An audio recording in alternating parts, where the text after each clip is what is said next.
बिस्मिल्लाहिर्रहमानिर्रहीम। खातिन हज़रात, मैं हूँ अख्तर अब्बास और आप सबको मेरा सलाम पहुँचे। इस मुस्कुराते चेहरे पे ना जाइए।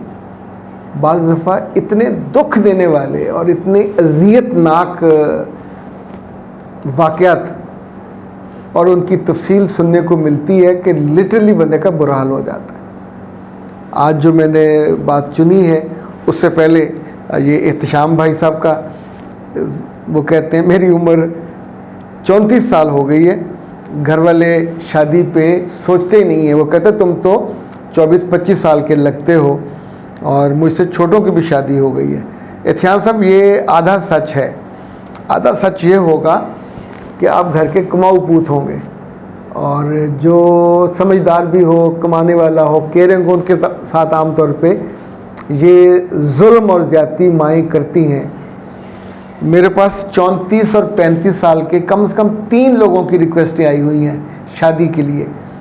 स्टेबल हैं, खूबसूरत हैं, लंबे तड़ंगे हैं, नहीं शादी हो पा रही, क्योंकि इस उम्र में फिर रिश्ते मिलना बंद हो जाते हैं, कम हो जाते हैं। इन 20-22 साल की लड़कियां भी चाहती हैं खूबसूरत हो, स्टेबल हो, तगड़ा हो 22-23 साल का, पर वो ये नहीं समझती कि मैच्योर होने के लिए और माली तौर पे मजबूत होने के लिए तो ज़ाहिर है उम्र ज़्यादा होगी, लेकिन ये सोशली एक्सेप्टेबल नहीं होता ख़ानदान वालों को कि बड़ी उम्र का है, शनाख्ती कार्ड देख देख के वो कर रहे होते हैं। तो अपने माँ बाप को समझाइए, वो इंशाल्लाह नहीं समझेंगे तो किसी रोज़ अपनी अम्मा की मुझसे बात करवाइए, शायद मैं उनको समझा पाऊँ, तो फिर आपका ये मसला हल हो जाए। अच्छा जी, दूसरा, मिसेज़ रेहान कहती हैं कि ये जो प्रीमियर स्क्रब है, इन्होंने पहले साबन इस्तेमाल किया हुआ है, तो वो कहती हैं कि प्रीमियर स्क्रब और साबन मैंने दोबारा मंगवाना है, तो क्या इस पर कोई डील मिल सकती है? बिल्कुल मिल सकती है। ये आप 0341657886 पे कॉल करेंगे तो उन्हें बताइएगा। उनकी मेरे ख्याल पैकिंग है 2 या 3 की, उसमें स्क्रब भी है, यानी दिस इज़ प्रीमियर स्क्रब। ये माशाल्लाह भारी है और 1-1.5 माह बड़े आराम से चल, साबुन तो चल ही जाता है ये उससे ज़्यादा, और चूँकि इसके अंदर बहुत ही उम्दा इंग्रेडिएंट्स हैं, सो लड़कियां, ख़वातीन इसको बहुत पसंद करती हैं। हाथ, पाँव, गर्दन, सब के लिए ये बहुत उम्दा है। ब्यूटी स्पीक्स इटसेल्फ, ये इनका कहना है, और both for girl and boys. दूसरा, इन्होंने कॉफ़ी सोप का पूछा था, ये कॉफ़ी सोप है। दूसरा टर्मेरिक सोप है। तीसरा एक्नी सोप है। चौथा ब्यूटी सोप है। तो आप इस नंबर पे करके ये मंगवा लीजिए। ओके ना, नंबर दोबारा बता देता हूँ, 034165788626।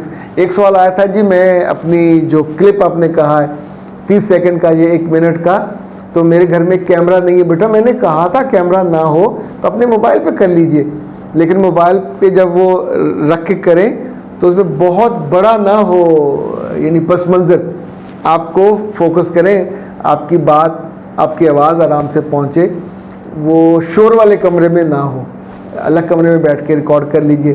30 सेकंड यानी घड़ी पास रख लीजिएगा, जो बात करनी है वो पहले सोच लीजिएगा, वरना बंदा फिर बात करते करते। और करना क्या है कि इन पिछले 6, 7, 8 बरसों में जब से आप मुझे सुन रहे हो, आपकी ज़िंदगी में क्या खूबसूरती आई, क्या बेहतरी आई, क्या आपकी सोच में तब्दीली आई, और जिस वजह से आप मुझे दुआ देने पे खुशी से दुआ देते हो और अच्छे लफ्ज़ों में याद करते हो। ओके जनाब, ये जनाब ABC हैं। मेरी इनसे मुलाकात इस्लामाबाद में हुई। वहाँ मैं G93 में ठहरता हूँ, एक लारैब में, वहाँ ये तशरीफ़ लाए थे और इस्लामाबाद के आसपास की जगह से इनका ताल्लुक़ था। नाम इसलिए नहीं बता रहा कि बात नाम बताने वाली है नहीं है, चूँकि इस बात के उन्होंने मुझे जब जाते हुए इसरार किया था कि आप इस बात को शेयर कर दीजिएगा, मैं इतना दुखी हूँ। उनका जो पहला सवाल था वो ये था कि सर, मैं ये पूछने आया हूँ कि क्या मैं उसको मार दूँ या ख़ुद को मार दूँ। यानी इतना खौफनाक सवाल, आप सोचें ज़िंदगी में क्या हुआ होगा। वो कहते हैं कि शादी से पहले मैं उसे जानता था, हमारी अजीज़ा हैं, और उसकी बदनामी की हद तक जो आज़ाद ख्याली थी मुझ तक पहुंची हुई थी।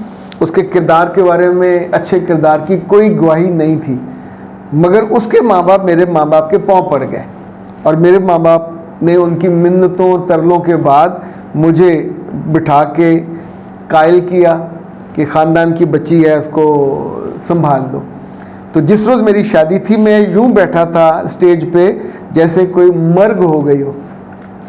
मुझे शादी वाली रात ही अंदाज़ा हो गया था कि वो वर्जिन नहीं है, मगर मैं खामोश रहा चूँकि मैं पूरे वजूद से उससे नाखुश था। मैं इस रिश्ते को चलाना ही नहीं चाहता था।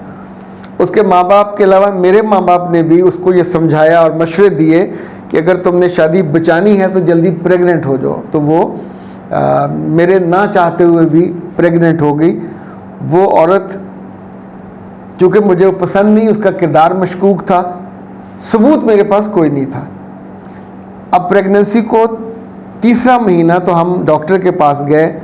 डॉक्टर ने उसको देखने के बाद मुझे अलग से बुलाया और कहा कि आपका ये बच्चा गैर महफूज है, ये यूट्रस उसको कैरी नहीं कर पाएगा। तो मैंने हवन्नुकों की तरह उनको देखा। तो उन्होंने कहा यूट्रस के मुंह को टांके लगाने पड़ेंगे। मैंने पूछा क्यों? तो उन्होंने कहा कि तीसरा चौथा बच्चा है तो यूट्रस का मुंह खुला हुआ है और ये उसको कैरी नहीं कर पाएगा यूट्रस। डॉक्टर ने मज़ीद क्या कहा मैं नहीं सुन सका। मैं वहाँ से उठ के आ गया। मैं पागल हो रहा हूँ और सवाल मेरा यह है कि उसे मैं जान से मार दूँ या खुद मर जाऊँ। तौबा अस्तगफिरुल्लाह। लिटरली आप इस तरह की बात सुन के तो जिस अज़ियत से दुचार होते, पर इस अज़ियत में लड़की के माँ बाप को ज़रा सा भी शर्म और ख्याल होता, यानी ये एक दिन में नहीं होता। उसका डीएनसी हुआ होगा, उसका मिस कैरेज हुआ होगा, एक दफ़ा नहीं 2 दफ़ा हुआ। माँ बाप जानते होंगे, ये हो नहीं सकता कि ना जानते हो। ये इतनी छोटी बात नहीं होती। इसके बावजूद आप अपने गुनाह के लोथड़े को किसी के साथ, एक पाकीज़ा बच्चे के साथ नथी करते हो, तो और वो भी रिश्तेदारी के नाम पे, बहुत तकलीफ़देह मामला है।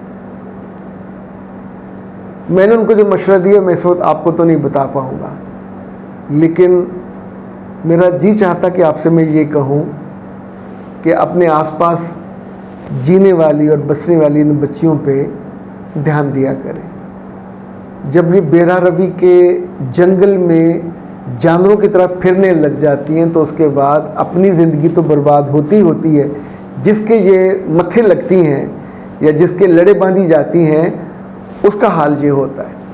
और अब सोचिए अगर ये बच्चा पैदा हो जाता है तो एक नापसंदीदा बच्चा उस बाप के लिए, और उसमें तो इस पर भी शक रहेगा कि उसका अपना है कि नहीं है। यानी इतनी तकलीफ़देह सूरत हाल में ज़िंदगी आगे कैसे चले? क्या इस तरह की तकलीफ़ को कम किया जा सकता है? क्या इन बेवकूफ़ और कम अकल लड़कियों को समझाया जा सकता है? अगर उनसे मोहब्बत थी जिनके साथ ये हरकतें की, तो फिर असूली तौर पर उन्हीं के साथ ब्याह जाना चाहिए था और माँ बाप को ये काम उसी वक्त कर देना चाहिए था। किसी मासूम की ज़िंदगी बर्बाद नहीं करनी चाहिए थी। अख्तर अब्बास को इजाज़त दीजिए। अस्सलाम वालेकुम।